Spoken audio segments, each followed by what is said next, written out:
more consequent author than Kafka, because this is how I understand that remark. I don't particularly like to make a judgment like that. Kafka meant in the period where Kafka meant a great deal to me, trial, castle, I don't even check words for seconds.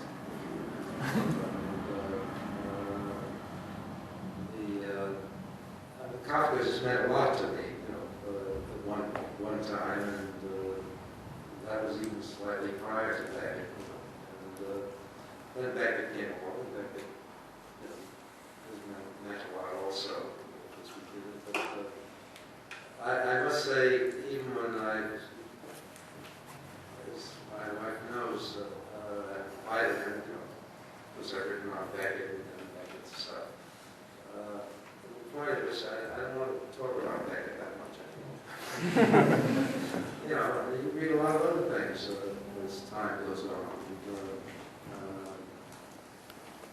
Hardly no single word means more to me than has determined my life any more than Hamlet.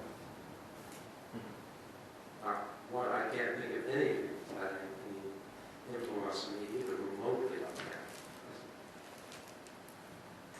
That ratiocinated meditativeness of Hamlet.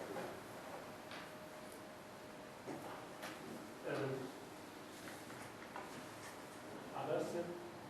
Questions, remarks, observation?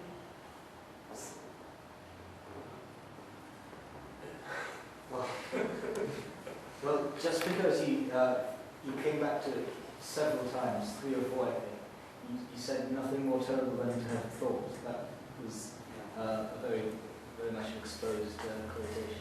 And you dealt with it through breath, saying towards the end, take a deep breath, take a breath, and leave it like that. Is that your approach to that kind of question?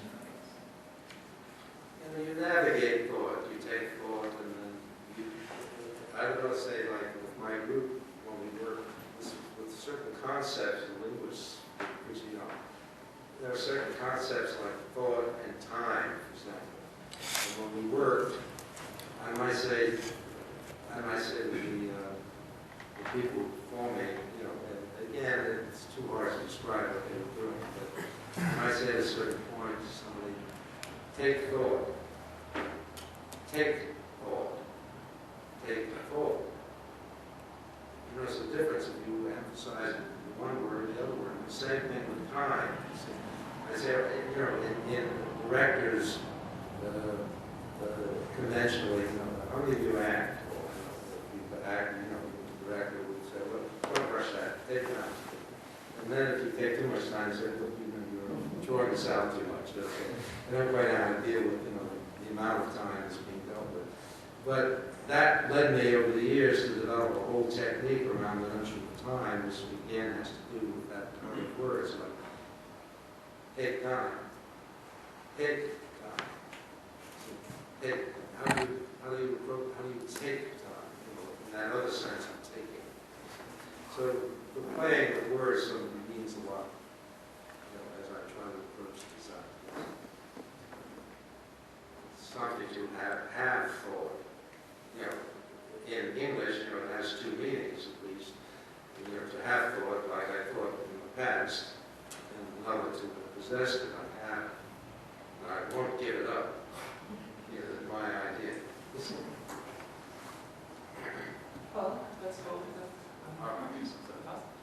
I heard a few quotations when you were speaking.